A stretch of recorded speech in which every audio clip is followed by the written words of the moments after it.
दोस्तों STET 19 के candidates की एक बहुत बड़ी जीत हुई है। यह जीत क्या है, कैसी है, किन मायनों में STET 19 के कैंडिडेट्स की जीत हुई है, आइए मैं आपको बता रहा हूं।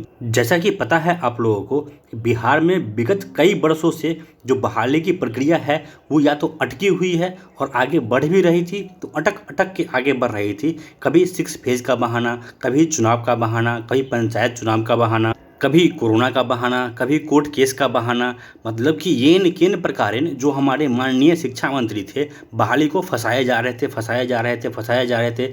और 6 फेज को इन्होंने एक ऐसे कुचक्र में डाल दिया कि ना 6 फेज खत्म हो रहा था और ना ही 7th फेज आ रहा था। साथ ही जो अभ्यर्थी हैं STET 19 के, भले वो 6 फेज के थे या फिर 7th फेज के थे, वो प्राइमरी के, अपर प्राइमरी के, माध्यमिक के, उच्च माध्यमिक के सभी स्तर के अभ्यर्थी लगातार गर्दनी बाग में धरना दे रहे थे, प्रदर्शन कर रहे थे, अपनी मांगों को उठा रहे थे, सचिवालय जा रहे थे, लेकिन कहीं से कोई सुनवाई नहीं हो रही थी। और हमारे माननीय शिक्षा मंत्री तो कान में तेल दे के आराम से पड़े हुए थे, जैसे कि उनकी कोई जवाबदेही तय की ही नहीं गई हो सरकार के द्वारा। लेकिन दोस्तों, जब हल्ला सड़क पे हो तो उसकी गूंज सरकार के कानों तक जरूर पहुंचती है, विधानसभा तक जरूर पहुंचती है, और इसी का असर हुआ है। और जो हमारे माननीय शिक्षा मंत्री है विजय चौधरी, इनकी विदाई लगभग तय हो गई है। जी हाँ दोस्तों, मैं जिस खुशखबरी की बात कर रहा था आप लोगों के लिए, वो खुशखबरी यही है कि हमारे जो माननीय शिक्षा मंत्री है विजय कुमार चौधरी, शिक्षा विभाग से इनकी विदाई 100% तय हो गई है।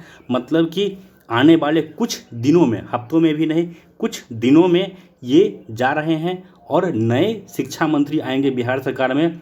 और नए शिक्षा मंत्री कौन होंगे इसका भी खुलासा हो गया है। आइए मैं आपको उनसे भी मिलवा दूं। आप जो यह तस्वीर देख रहे हैं स्क्रीन पे, इनका नाम है उपेंद्र कुशवाहा। ये भारत सरकार में राज्य शिक्षा मंत्री रह चुके हैं। जैसा कि पता है आप लोगों को कि पहले जो, इससे पहले वाली जो मोदी गवर्नमेंट थी, NDA की सरकार थी, उस सरकार में इनका अपना एक अलग पार्टी हुआ करता था, जिस पार्टी का नाम था RLSP, राष्ट्रीय लोक समता पार्टी।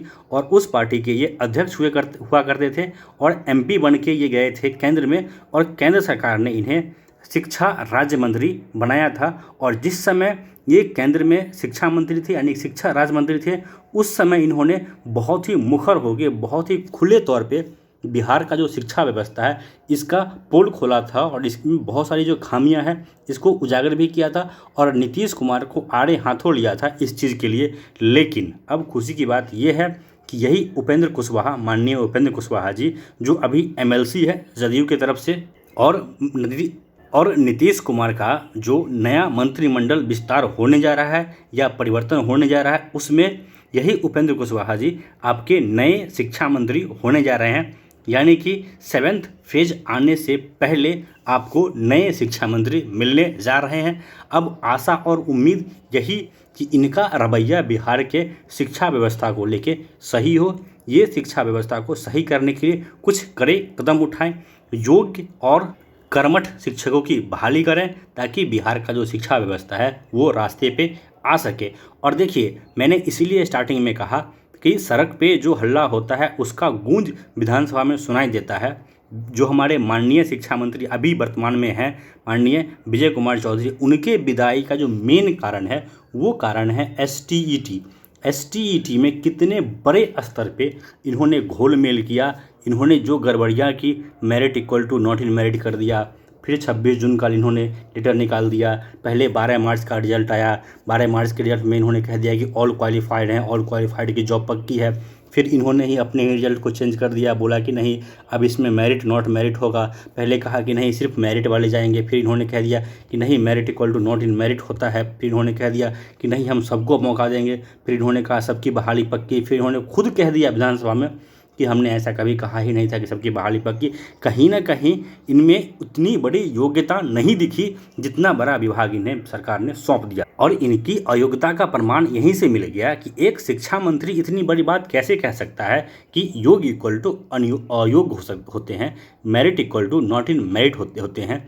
अगर सरकार को सभी को मौका देना ही था तो सरकार ये कह देती कि चलिए हमारे पास पर्याप्त मात्रा में सीट हैं, क्योंकि जो विज्ञप्ति में विज्ञापित सीट की गई थी वो 37,000 की गई थी। अगर सबको मौका देना था, जिसका हम भी स्वागत करते हैं, हम भी चाहते हैं कि सभी शिक्षक बने, हर किसी के घर से जो बेरोजगारी का धब्बा है वो हटे और हर किसी को रोजगार मिले, इसके प्रबल समर्थक हम लोग भी हैं। लेकिन सरकार को एक अच्छे मंत्री की निशानी यहाँ पे ये होनी चाहिए थी कि वो जिस तरह से रिजल्ट के दिन मीडिया ब्रीफिंग करने आए, सामने आते और कहते कि चलिए हमने 37,000 सीटें विज्ञापित की थी, लेकिन अब हमारे पास लगभग 50,000, 60,000, 70,000, 80,000 सीट है, इसीलिए हमें अधिक अभ्यर्थियों की आवश्यकता है, इसीलिए हम सबको मौका दे रहे हैं। इसमें कहीं से कोई विवाद उत्पन्न होता ही नहीं। उसके बाद इनकी इच्छा थी जैसे बहाली करा लें, एकेडमिक मार्क्स से बहाली करानी थी, एकेडमिक पे करवा लेते, एसटीटी पे करवानी थी, एसटीटी पे करवा लेते, पुराने नियमावली से करवाना था, पुराने से करवा लेते, नए से करवाना था, नए से करवा लेते। मतलब कि विवाद कहीं से उत्पन्न नहीं होता। बस ये होता कि समय पे बहाली अगर करवा दिए होते तो इन्हें विदाई देखनी नहीं पड़ती। आप लोग खुद देख लीजिए STET 19 का जो रिजल्ट है ये आया 12 मार्च को, 1 साल से अधिक हो गया है। आज आप लोगों को पता है कि 4 अप्रैल है, यानी कि लगभग 1 साल 1 महीना हो गया इस रिजल्ट को आए हुए, और नोटिफिकेशन को आए तो लगभग 3 साल से ऊपर हो गया। लेकिन ये कैसे अयोग्य शिक्षा मंत्री थे जो हमारे नसीब में ही आए, हमारे टाइम पे ही आए, और बहाली को इन्होंने इतनी बुरी तरह से फंसाया अपनी अयोग्यता के कारण, जो आज भी अभ्यर्थी पिस रहे हैं, घुट रहे हैं, तड़प रहे हैं। खैर, खुशी की बात यह है कि बदलाव हुआ है, नया निजाम होगा, नए आयाम होंगे, नए समाधान होंगे और नया प्रावधान होगा। और यही उम्मीद कि STET में जल्द से जल्द 7th फेज़ की बहाली शुरू की जाएगी। जो हमारे नए शिक्षा मंत्री होंगे उनसे हम सभी की यही उम्मीद होगी, यही आशा होगी कि वो जल्द से जल्द कम से कम बिहार में जो शिक्षकों की कमी है उस कमी को दूर करें, ताकि जो गरीब अभ्यर्थी है उन्हें सही शिक्षा मिल सके। दोस्तों, इस वीडियो में इतना ही। इस तरह के और भी कोई अपडेट अगर आते हैं तो मैं आपको तत्क्षण देने का कोशिश करूंगा। तुरंत उस अपडेट को आप लोग तक पहुंचाने का मैं हमेशा कोशिश करता हूं, हमेशा तत्पर रहता हूं कि कोई बड़ा अपडेट हो तो सबसे पहले आप लोगों तक पहुंचे। इसीलिए मैं आप लोगों से रिक्वेस्ट करता हूं, कृपया चैनल को सब्सक्राइब करके जो आपका हमारा रिश्ता है इसको और मजबूत करें, इसे कायम रखें, ताकि मुझे भी आपके लिए अपडेट लाने में मज़ा आएगा अगर आप हमारे चैनल को सब्सक्राइब करेंगे, वीडियो को लाइक करेंगे और शेयर करेंगे। कहीं ना कहीं यही आपका दिया हुआ मेरा मोटिवेशन है, जो मुझे भी प्रेरित करता है कि आप लोगों के लिए जल्द से जल्द और अच्छी से अच्छी जितनी भी खबर हो आप लोगों तक पहुंचाया जाए। दोस्तों, इस वीडियो में इतना ही। धन्यवाद।